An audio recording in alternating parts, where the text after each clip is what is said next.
Okay, hello everybody, and thank you for tuning in to the Black Box Podcast, BBOR Black Box Online Radio. So, what do we have to look for in the next coming 3 years of the Trump administration? Everyone was expecting that Donald Trump was going to be the game changer. He was the political outsider. He was the person who was not connected to the political establishment. Like some people, perhaps you can get a few names coming to mind. At first, everybody thought that Trump was going to be some giant reformer. They thought that he was going to be bringing about not only social changes, not only economic changes, but people were very, very curious about foreign policy changes. Because, yes, this is a guy who has an enormous amount of business connections throughout the world. However, what was he going to do when it came to things such as the military? So many people are even trying to get him away from the nuclear codes. They thought he didn't even have the the right to be in possession of the nuclear codes. They just thought he was too unstable and too inexperienced. However, the fact is, too bad he won the election, and this is who the American people wanted to put in the White House. So yes, the president has to have the nuclear codes. Yet one thing, though, where we would need to be critical of Donald Trump, and it doesn't matter if you're left or right, it doesn't matter if you're Democrat or Republican. I am not a Democrat by any means. One area where we need to be very critical of Donald Trump, and that is his role in the military industrial complex. His role in the for profit warmongering. His role in connection with the arms companies. The military industrial complex was first described by Dwight D. Eisenhower, and it's all about how people make money off the wars, how the arms companies make money off the wars, and thus in turn they can fund the candidates and control the candidates and manipulate the entire scheme of American politics. Everybody was hoping that Donald Trump was going to be a different kind of president. However, there are no signs of anything positive going on in Syria. Trump is practically beating a war drum for North Korea, not to mention increased military involvement in Africa. Our last three presidents, our last four presidents really have had no signs of slowing down military involvement in Africa. And during the 1980s, it was all about Central America. There were just so many discussions about how they are. The CIA is conducting a lot of these missions in Central America solely because they think that the Central Americans are just too weak to fight back. Of course, that's the same story going on with Africa. Military involvement and CIA involvement are running out of control in places in the developing world simply because they believe, and perhaps they correctly believe, that these nations and these individuals cannot defend themselves. That is a big reason why North Korea claims that they want their nuclear program. They claim that they want that to protect themselves from things such as the American CIA. However, in reality, I mean, that's most likely just a giant personality cult that was perpetrated by Kim Il sung. And of course, it has been carried down through communist dynastic form to his son and grandson. How does a communist dynasty even exist when a shred of dignity? And no, I mean, it doesn't. There really isn't much dignity in anything related to the three Kims that have governed North Korea. But I digress. We have to get back to the situation.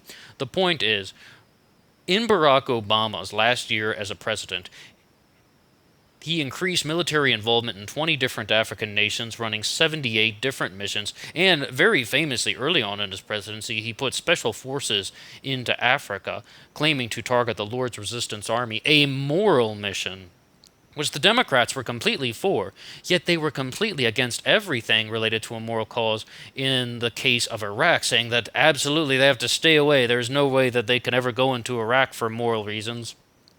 And that was a very large argument put forth by the Democratic Party. And I know that there were other arguments put out. And yes, people were saying other reasons why we should not have a war with Iraq. I didn't want the war with Iraq. Very few people did. Very few wanted that one.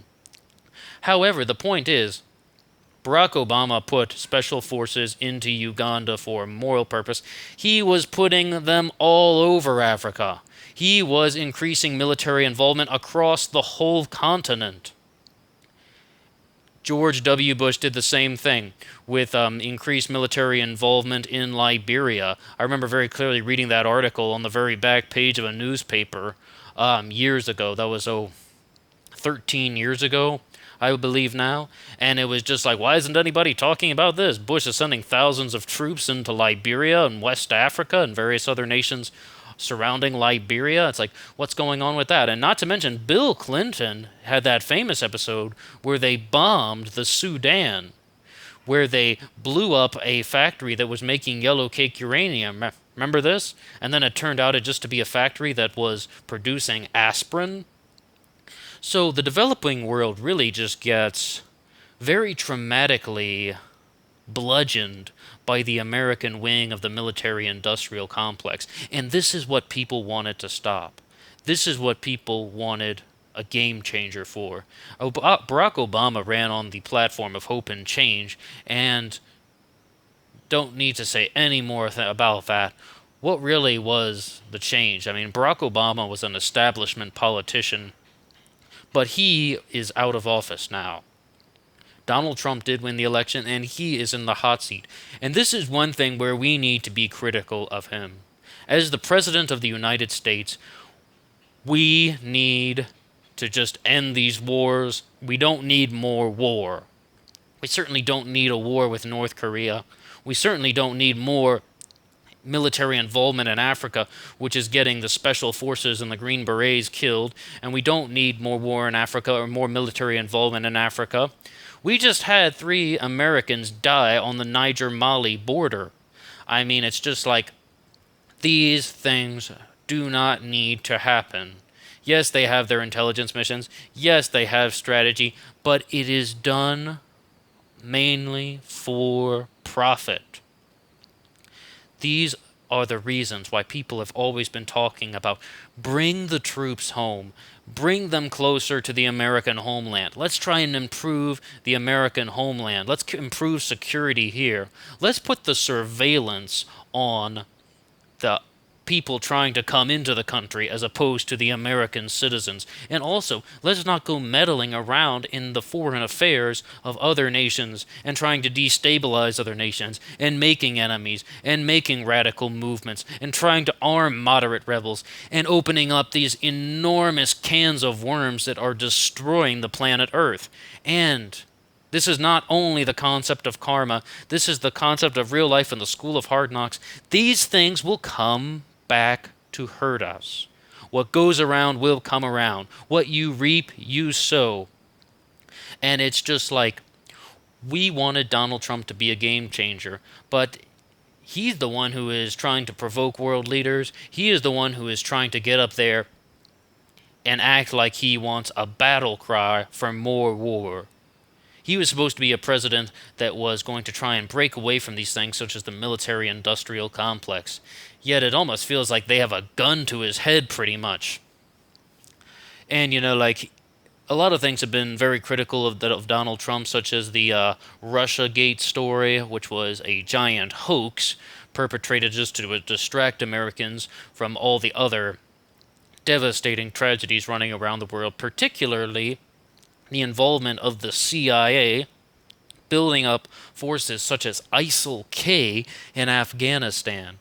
When did ISIL-K form? And also the CIA in connection to groups such as Al-Nusra Front over on the other side of the Middle East, closer to the Mediterranean, in the Syrian, Palestinian, Israeli, and Lebanese sector. Al-Nusra Front is, of course, a fancy sort of reshaping of Al-Qaeda. And there are many branches of Al-Qaeda as well.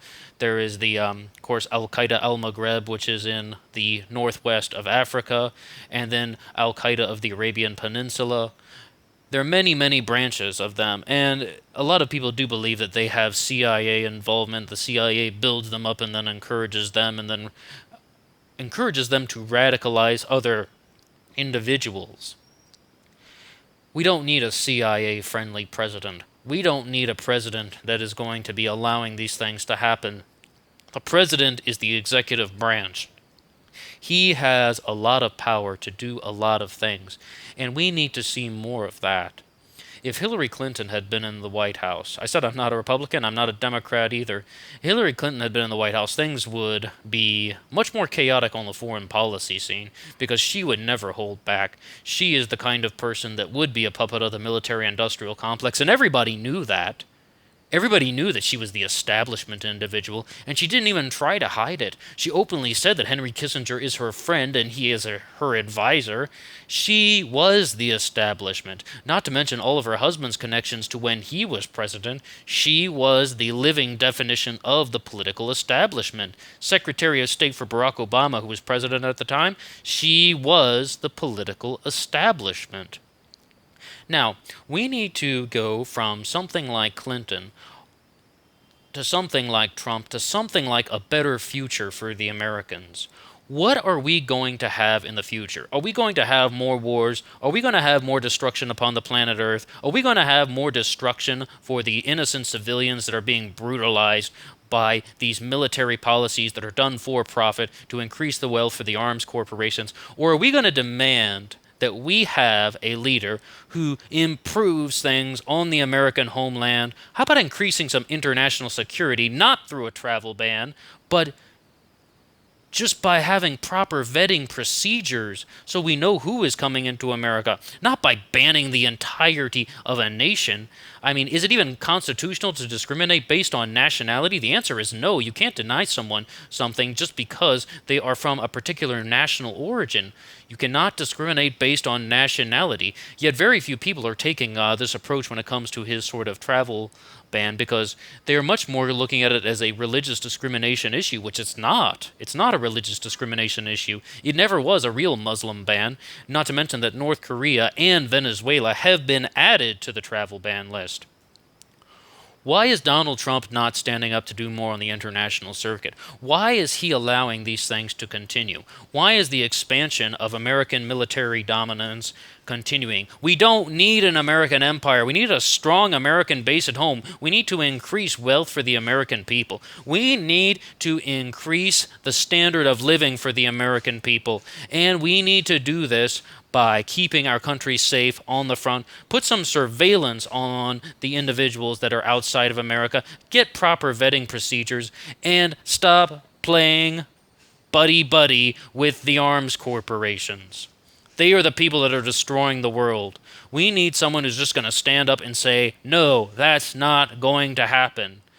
And, whatever comes to that person will come to that person. Keep in mind John F. Kennedy. Whatever fate that falls upon that person will fall upon that person. But we need someone who is not going to allow the military-industrial complex to keep destroying the earth and to keep destroying the people of the earth. This affects millions of lives. And we were expecting to have a president that was going to do something about this. We were expecting to have a president that was going to get up and just be the absolute game changer. But Donald Trump really hasn't done that much in terms of foreign policy. He hasn't really altered the course of American foreign policy in that strong of a direction. Keep in mind, Barack Obama really didn't do much either. He is not as flamboyant as Obama, but Donald Trump is still furthering the same sort of standstill policies that are allowing the military-industrial complex to walk right over him. He can fire as many missiles as he wants at a runway in Syria that do nothing. What benefit does that serve anyone? He can drop a bomb on tunnels that were built by the CIA in Afghanistan. What benefit does that serve anyone? And most importantly, our American soldiers and our American citizens should not be dying for nothing. They should not be dying as part of some financial play game by the arms corporations who have manipulative power over the president. What will the future hold? Who knows? Anyway, if you have any comments to hear, I would love to hear it. Just a little rant for today. All right, send me any comments you have, any feedback, anything, whatever. All right, talk to you soon. Everybody have a very uplifting morning.